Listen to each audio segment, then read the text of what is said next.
Nickelodeon, Cartoon Network, and the Disney Channel were like the three networks for kids. That's pretty much all I watched anyway. Some of my favorites were the famous Jet Jackson, the Jersey, and even Stevens. I wasn't exactly in the demographic by the time it came on, but Hannah Montana, I'm not embarrassed to say that I watched a fair amount of that show. Oh, and the Disney Channel original movies, the DComs. Man, I would get so excited when they played that intro right before they started. Depending on your age, I'm sure you have your own list of shows and experiences that you associate with Disney Channel, and that's because they have gone through a lot of changes over the years. Many people have criticized them at various points, saying that they have declined. There have been rumors out there saying that the channel may shut down altogether. A lot going on. So I want to take this opportunity to take a look back and talk about their evolution over the years. Now, this is a subjective topic filled with gradual changes, so it can be hard to distinguish exactly when a new era for the channel has started or ended. Even though it's not perfect, I think the best way to try to separate them is by looking at the logo. Generally, a logo change has been part of a bigger rebranding or revamping of the channel. So to simplify things, every time that they've adopted a new logo, which has been 4 times over their 4 decades of history, I'm going to use that as the cutoff into a new era of the Disney Channel. And you'll see, it's a system that works a lot better than you would expect, and their original first one they ever used looked like this. April 18th, 1983 will forever be a significant date because it marks the official launch of the Disney Channel. Now, this was at a time when Disney was taking risks by spending a lot of money on what actually turned out to be smart investments. Notably, Epcot Center in Florida, I'm sure you've all heard of it, well, it opened about 6 months earlier and was already raising attendance at Disney World by millions of people. And Tokyo Disneyland, their first ever theme park outside of the US, had opened literally 3 days earlier. The Disney Channel was yet another one of these major investments that was seen to have a lot of promise throughout the industry. I mean, we are talking about Disney here. It was already a massive, well-established name in entertainment, and here they were making a big-time commitment to create a new channel, spending millions of dollars on satellites to broadcast it, collecting less money from licensing agreements with other stations over the previous 3 years because they were reserving that content to be exclusive to their channel, and they had committed to spend over $100 million on original programming for it over the next 3 years. In 1983, Disney's overall net income declined back below $100 million, and the biggest single reason for that was a $28 million operating loss incurred by the Disney Channel. But it was a loss that they were willing to accept in the beginning because they predicted the channel would break even and then start to become profitable in about 2.5 years. Well, in their words, the growth exceeded their expectations. It was a premium channel, by the way, similar to HBO or Showtime, where the customer would have to pay an extra $10 a month or so to subscribe to it. They would get access to the channel, which originally was on air for 16 hours a day, and they would receive the Disney Channel magazine with all the program listings among other stuff. At the time, it was being called the largest pay television launch in US history. They even received a personal letter from President Ronald Reagan saluting the channel. Within 6 months, it was available to almost 10 million homes across all 50 states, with over 500,000 of them actually subscribing to it. By early 1985, they hit that break-even point months ahead of schedule when their subscriber count reached 1.75 million people. Now, during those days, and for well over a decade after, the Disney Channel was intended for the entire family, with programming geared toward young children, teens, and adults. They had shows ranging from Welcome to Pooh Corner, obviously for a younger audience, to Epcot Magazine for an older audience. They had even acquired the exclusive pay television rights to 12 Charlie Chaplin films. Shortly after the launch, an independent survey revealed that 1 in 5 Disney Channel subscribers didn't even have children under the age of 13. Also, maybe you could tell from those titles, but the original era of the Disney Channel was very much reliant on existing Disney properties, which, you know, I guess you would expect. It was Mickey Mouse who pushed the master switch to light up the new Disney satellite, then he pulled a switch to officially launch the channel while Goofy and the gang were in the back in charge of the control center. The first show that was ever aired on the Disney Channel was Good Morning Mickey at 7 o'clock in the morning. You'll have to forgive me because I was not personally watching the Disney Channel during that time, nor was I even alive through most of the original era, but I don't believe they were making much content that stood out or was all that memorable. memorable. I should mention that they brought back an old show called the Mickey Mouse Club, and that version of it helped spark the career of many young artists. Oh, and I think this is interesting. They had a show called Good Morning Miss Bliss that didn't do too well until control of it was handed over to NBC, where they retooled it into what became a hit show called Saved by the Bell. At this point, I'm guessing that most of the fans of Disney Channel find this version of it to be very strange and different from what you know. I mean, you're probably not going to find a Charlie Chaplin movie on it today, but as we go into the next era, starting in 1997, things are going to start to look much more familiar. The person believed to be most responsible for these changes is Anne Sweeney, who had just taken over as president of the Disney Channel. Obviously, the logo was changed into what I would say is my personal favorite. It just makes sense, right? An old square TV set with the Mickey ears on top, showing a Disney logo on the screen. I should also note that their official name went from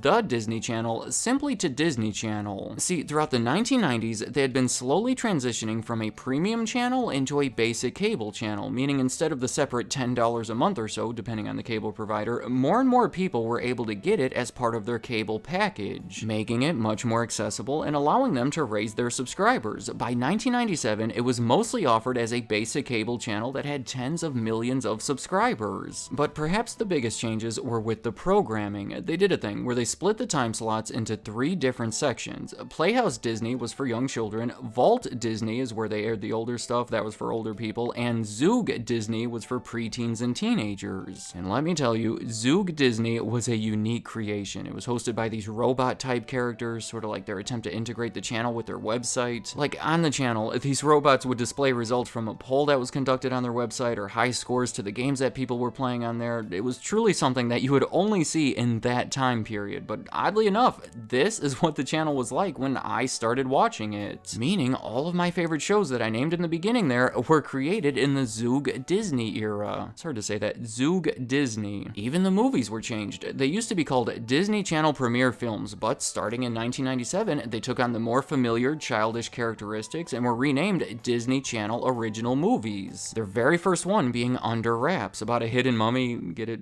Under Wraps. It came out that October, and by the next October, they had an even bigger hit with the classic Halloween Town. Do you see how it all came together here to grow into something that became culturally significant? The switch to basic cable made them more accessible, while at the same time, Anne Sweeney and her management team were busy giving the channel its own identity that the next era mostly leaned into and developed even further. That next era, starting around 2002, is characterized by a switch in focus away from family programming that they had been airing since the beginning in favor of attracting a younger audience. I think it was clear what was working on the channel. It was these goofy original shows and movies more than anything else. So they switched everything up by getting rid of the Disney Vault block of programming and dedicated that time to the Zoog Disney shows, but they didn't call them that anymore, which I think is a good thing because I don't want to have to keep saying those words. But also because it made way for a more uniform brand, and what I would guess to be their most familiar logo. I'm talking about the more rounded one in the corner that everyone would trace over with that glow stick after telling us what channel we're watching. And of course, they continued creating hit shows, some of them becoming more popular than ever. Going into this era, they had an unofficial rule where shows would be canceled after 65 episodes, because that's the point where they had enough shows to re-show them once every weekday for 3 months. And that's why popular early shows like Even Stevens or Lizzie McGuire ended after exactly 65 episodes. But a few years into this, they broke that rule for That's So Raven and Kim Possible, and have since stopped following it altogether. I would also characterize this era by an emphasis on music and repetitive attempts to create teen pop stars. Obvious examples would be Miley Cyrus, Selena Gomez, Demi Lovato, among others. The movie High School Musical 2, released in 2007, is still their most successful movie ever, with 17 million viewers during its first broadcast. Their final era, starting around 2014, is where my logo system may or may not break down a little bit. The new logo pretty much isolates the part that was inside the Mickey ears before and makes the dot on the eye into the Mickey shape. Unlike the other times, it wasn't part of a major change in strategy, but there are a couple of changes around that time that may justify it as a new era. For one, they decided to make a big shift away from animation, moving shows like Gravity Falls over to Disney XD, and they ended Phineas and Ferb altogether, but they did shift back to animation not long after. Maybe the biggest change would be Anne Sweeney stepping down. By this point, she had risen to become the president of their entire television group, which includes ABC, considered to be among the most powerful women in entertainment and the biggest single reason behind the success of Disney Channel. Today, there are opposing viewpoints about the quality quality of the shows on Disney Channel, about the directions they've taken, and those arguments become even more passionate if you expand the scope to look at the entire Disney company. In the modern day, the biggest threat to the channel is Disney Plus. Launched in late 2019, it logically includes many of the shows and movies from Disney Channel. Because of that, Disney Channel was shut down in the UK the following year, and then it was shut down in Southeast Asia the year after that. In 2022, for the first time ever, they released a Disney Channel original movie on Disney Plus a month before it was aired on the channel. All things leading the public to believe that Disney is willing to sacrifice the channel to get more attention to the streaming service, and ending the channel entirely might be the ultimate way to do that. I don't believe there's any solid evidence to suggest that's the plan, but streaming services are extremely competitive, so